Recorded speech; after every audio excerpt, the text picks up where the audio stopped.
Hey guys, welcome back to my channel. నేను మిమ్మల్ని and ఈ రోజు మనం వార్ని కంటిన్యూ చేయబోతున్నాం. సో మనం లాస్ట్ లో ఏం చూసిందామంటే ఎలెన్ వచ్చేసి దోగ్జాన్ అడుగుతుంది, అసలు నువ్వు ఇదంతా దేనికి చేస్తున్నావు, ఎందుకు అని రీజన్ అడిగితే అప్పుడే దోగ్జా ఏం చెప్తాడు, నేను ఈ స్టోరీ యొక్క ఎండ్ ని చూడాలనుకుంటున్నాను అన్న విధంగా చెప్తాడు కదా. దాని తర్వాత ఏం జరుగుతుందో ఇప్పుడు చూద్దాం.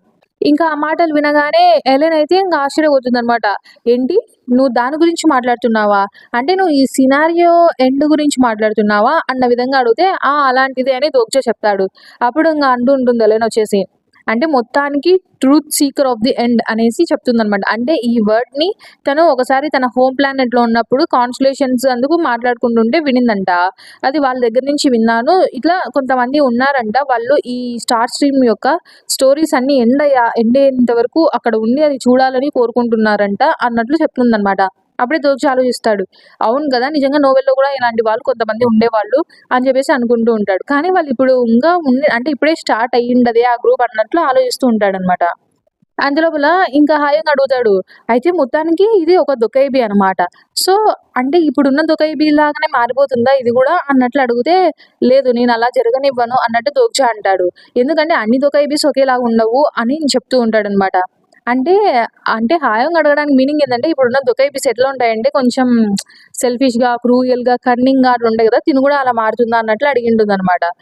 మళ్ళీ హాయ్ అని అంటూ ఉంటాడనమాట. సరే మొత్తానికి నువ్వు ఇది ఫస్ట్ ప్లేస్‌లో నీకు ఇది ఎక్కడి నుంచి వచ్చింది నాకు అర్థం కావడం లేదు. హనుమయంగా అప్పుడే ఏమంటాడంటే, మొత్తానికి నీకు కూడా కొన్ని జరిగింటాయి. నువ్వు దాన్ని వేరే వాళ్ళతో మాట్లాడలేకపోతున్నావు కదా అన్న విధంగా అంటాడు. అంటే హన్మయంగా ఎలా చెప్తుంటాడంటే, ఇప్పుడు హన్మయంగా తన కూతురికి బర్త్ ఇచ్చింటాడు కదా. సో అలానే దోగ్జా కూడా ఎగ్‌ని తన లోపల నుంచి తీసాడేమో అన్న ఫీలింగ్‌తో చెప్తూ ఉంటాడనమాట. సరేలే నాకు అర్థమైంది.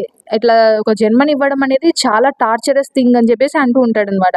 అప్పుడు దోగ్జా చెప్తాడు, హే నువ్వేదో మిస్‌అండర్‌స్టాండ్ చేసుకుంటూ ఉన్నట్టున్నావు. నేనేం ఈ గుడ్డుకి బర్త్ ఇవ్వలేదు అన్నట్లు ఇంక దోగ్జా చెప్తే, మరేం పర్వాలేదులే నాకు అర్థమైందిలే అన్నట్టు హనుమ అంటూ ఉంటాడనమాట.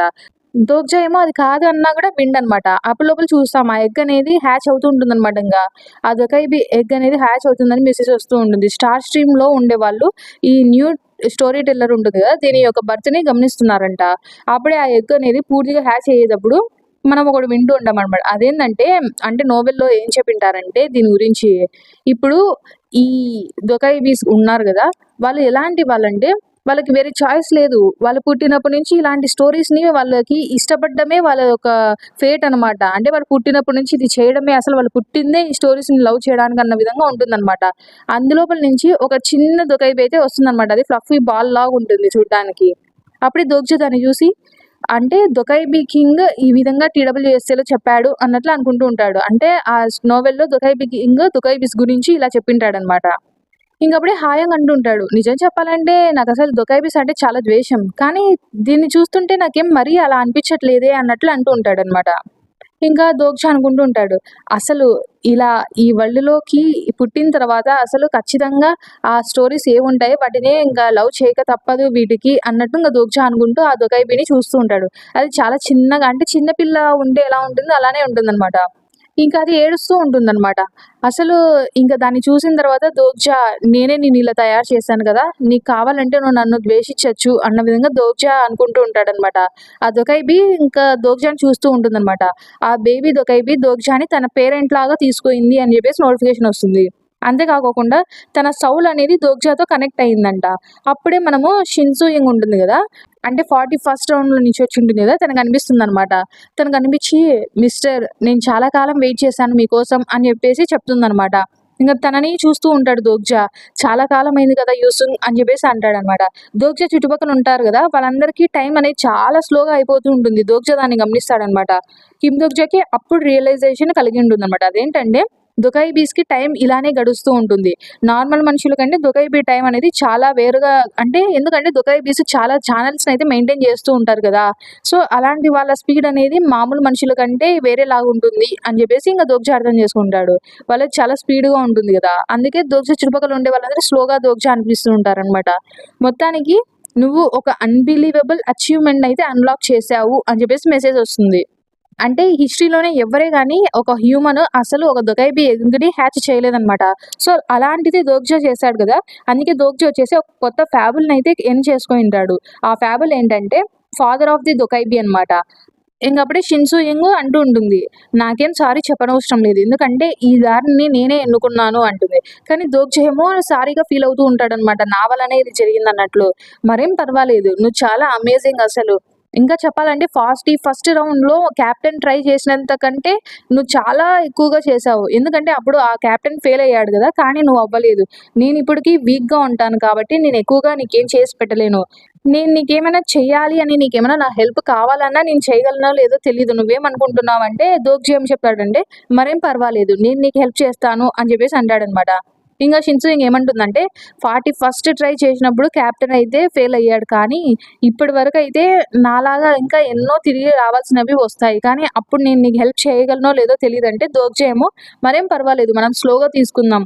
చూడు ఎప్పుడైనా ఒక బుక్కు మనము ఒకసారి చదువుతానే వెంటనే అర్థం కాకపోవచ్చు. కానీ దాన్ని 2 సార్లు, 3 సార్లు అలా పదే పదే అర్థమయ్యేంత వరకు చదివితే మనం దాన్ని ఈజీగా అండర్‌స్టాండ్ చేసుకోగలం. ఇది కూడా అంతే" అన్నట్టు దొర్జే చెప్తూ ఉంటాడు. "నువ్వు నేను కలిసి దీన్ని ఖచ్చితంగా చేయగలం" అన్న విధంగా చెప్తాడనమాట. ఇంగ షిన్సు యంగ్ మళ్ళీ వెళ్ళేటప్పుడు ఒక మాట చెప్తుందనమాట. నేను ఖచ్చితంగా ఇప్పుడు పుట్టింటుంది గదా! తను ఎగ్ నుంచి. సో, నేను అస్సలు నిన్ను గుర్తుపట్టలేను ఇప్పుడు ఇమ్మీడియేట్‌గా. కాబట్టి నేనేదన్నా చేస్తే స్టూపిడ్‌గా దాన్ని చూసి నన్నేం అనొద్దు అని చెప్పేసి అంటూ ఉంటుందనమాట. దోగ్జా నేను ట్రై చేస్తానంటే, మరేం పర్వాలేదు. నాకు అసలు ఈ సినారియోలో ఉన్నంత సేపు నాకేం పెద్ద గుడ్ మెమోరీస్ అయితే లేవు. కానీ ఒకవేళ నన్నొక స్టోరీ చెప్పమంటే ఖచ్చితంగా నీకోసం నేనది చేస్తాను అని చెప్పేసి షిన్సుయి మాయమైపోతుంది అక్కడి నుంచి. అప్పుడే the first channel of the 73rd demon realm అనేది ఓపెన్ అయి ఉంటుందనమాట.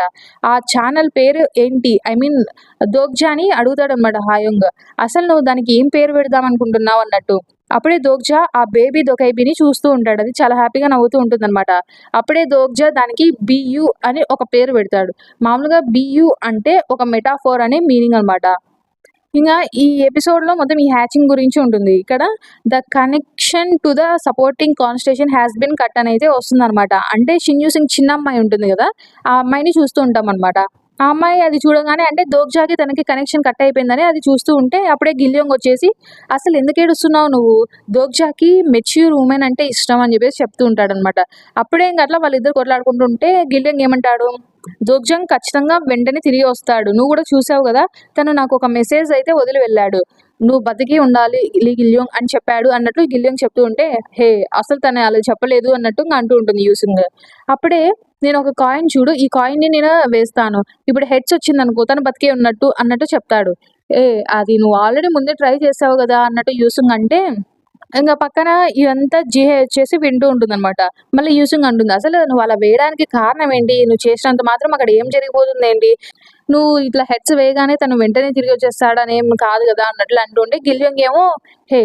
అసలు ఇప్పటి వరకు తను ఎన్ని సార్లు చనిపోయాడు?" అంటే ఇప్పుడు లీ గిల్యోంగ్ కాయిన్స్ చాలా సార్లు అలా వేసింటాడనమాట. ఇప్పటి వరకు వేసిన వాటిల్లో తను ఎన్ని సార్లు చనిపోయాడు అంటే 41 టైమ్స్ అని చెప్తుంది. ఎన్ని సార్లు బతికాడు అంటే 59 అని చెప్తుందనమాట. సో, వాళ్ళు అలా మాట్లాడుతూ ఉంటే అప్పుడే ఇంగ జీహే ఏమంటుందంటే, "హే! నిజంగానే అసలు తను బతికే ఉండాలని మీరు అనుకుంటున్నారా?" అన్న విధంగా అంటుందనమాట. లీ గిల్యోంగ్ మళ్ళీ కాయిన్ ఎగిరేసి, "చూడు నేను చెప్పాను గదా!" అని చెప్పేసి అంటూ ఉంటాడు. అప్పుడే ఒక సైడ్ నుంచి గొడవ పడుతున్నట్టు వస్తుందనమాట. ఐ మీన్ ఏదో గట్టి గట్టిగా వాయిస్ వస్తుందనమాట. ఏంటి ఒక 15 ఇయర్ ఓల్డ్ గర్లా అని చెప్పేసి మాట్లాడుతూ ఉంటారనమాట. అది చూస్తే వాళ్ళు అక్కడ హన్సోయింగ్ ఇంకా సంగా వస్తూ ఉంటారనమాట.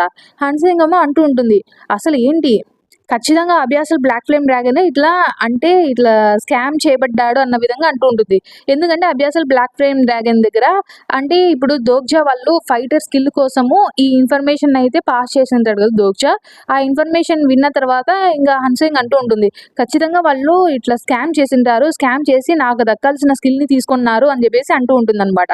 ఇంగ అప్పుడే ఏం జరిగింది ఇక్కడ అన్నట్లు ఇంగ వాళ్ళు చూస్తూ ఉంటారు. హీవోన్ వచ్చేసి "ఏం మాట్లాడుతున్నారు" అని అడిగితే, "ఓహ్! హీవోన్" అని చెప్పేసి ఇంగ జీహే చూస్తుందనమాట. "బానే ఉన్నావా? ఏంటి ఇంతే డిఫరెంట్ మాన్స్టర్స్‌తో ఇట్లా ఫైట్ చేసావా?" అన్నట్లు అడిగితే, "ఓహ్! అదా! ఈ మధ్య ఎందుకో నాకు ఒక కొత్త ప్రాబ్లమ్ అయితే వచ్చింది నా స్టిగ్మాతో" అని చెప్పేసి అంటుందనమాట. ఇంగ హీవోన్ వచ్చేసి, "అదంతా పక్కన పెట్టు. అసలు ఇందాక ఏం చెప్తున్నావు? అసలు ఏమైంది హన్సోయింగ్? ఏం మాట్లాడుతున్నావు?" అంటే అప్పుడే హన్సోయింగ్ ఇట్లా మ్యాటర్ అంతా చెప్తుందనమాట. అప్పుడే జీహే అంటూ ఉంటుంది, "ఏంటి? నాకు అస్సలు అర్థం కావట్లేదు. అసలు ఎవరు ఆ అమ్మాయి?" అన్నట్లు అడిగితే, అయితే మొత్తానికి కిమ్ దోగ్జా అన్నట్టు హన్సోయింగ్ అంటూ ఉంటుందా? ఏంటి దోగ్జానా? అంటే అప్పుడే ఇంగ హన్సోయింగ్ మళ్ళీ చెప్పదనమాట. ఏం లేదు అంటుంది. కిమ్ దోగ్జా బతికే ఉన్నాడు అని సీరియస్‌గా చెప్తుందనమాట. అప్పుడే జీహే, "ఏంటి? ఆ కన్క్లూజన్‌కి ఎలా వచ్చావు నువ్వు అసలు? ఎందుకు?" అన్నట్టు అంటూ ఉంటే హీవోన్ వచ్చేసి అందరూ ఆ!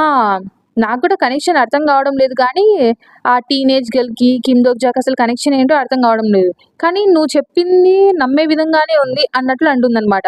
ఇంగా అడుగుతుంది జూహీ, "అసలేం మాట్లాడుతున్నారు? తనేం మాట్లాడిందో నీకు అర్థమన్నా అయిందా? ఎందుకని నువ్వు నమ్ముతున్నావు? ఏంటి కొత్త స్కిల్ ఏమన్నా నేర్చుకున్నావా నువ్వు?" అన్న విధంగా అంటూ ఉంటే, హీరోన్ వచ్చేసి, "లేదు, నేను కూడా ఖచ్చితంగా తను బతికే ఉన్నాడనే అనుకుంటున్నాను" అని చెప్పేసి అంటుందనమాట. ఎందుకంటే తను సడెన్‌గా తన స్టిగ్మా అయితే యూజ్ చేయలేకపోతుందంట. ఇంకా అప్పుడే నా సపోర్టింగ్ కాన్స్టలేషన్ కూడా సడెన్‌గా ఎక్కడికెళ్ళిపోయిందో కూడా అర్థం కావడం లేదు అని చెప్పేసి తను ఆలోచిస్తూ ఉంటుందనమాట. అప్పుడే తన సపోర్టింగ్ కాన్స్టలేషన్ తనకి మెసేజెస్ వదిలేసి వెళ్ళింటుందనమాట. అవేంటంటే, ఇప్పుడు కిమ్ దోక్జా బతికే ఉన్నాడు, నాకు కిమ్ దోక్జా దొరికాడు అని చెప్పేసి చెప్తుందనమాట. మొత్తానికి ఇంకొక సైడ్ చూస్తూ ఉంటాం. డెమాన్ రియలంకి వెళ్ళే దారిలో చూస్తూ ఉంటామనమాట మనం. అంటే అక్కడ యూజింగ్ యూక్ అయితే నడుస్తూ ఉంటాడు. యూజింగ్ యూక్ భుజం పైనయితే ఒక బొమ్మలాగా ఉంటుందనమాట. అక్కడే మనకి నోటిఫికేషన్స్ ఏమొస్తాయంటే, యూజింగ్ హ్యూక్ ఇప్పుడు 16థ్ పర్సనల్ సినారియో రీజియన్‌కైతే వచ్చేసింటాడనమాట.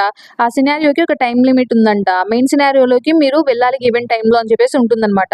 ఆ భుజం మీద ఉండే బొమ్మ ఎవరంటే యూరియల్ అనమాట. అంటే demon like judge of fire హీరోన్ యొక్క కాన్స్టలేషన్ అనమాట.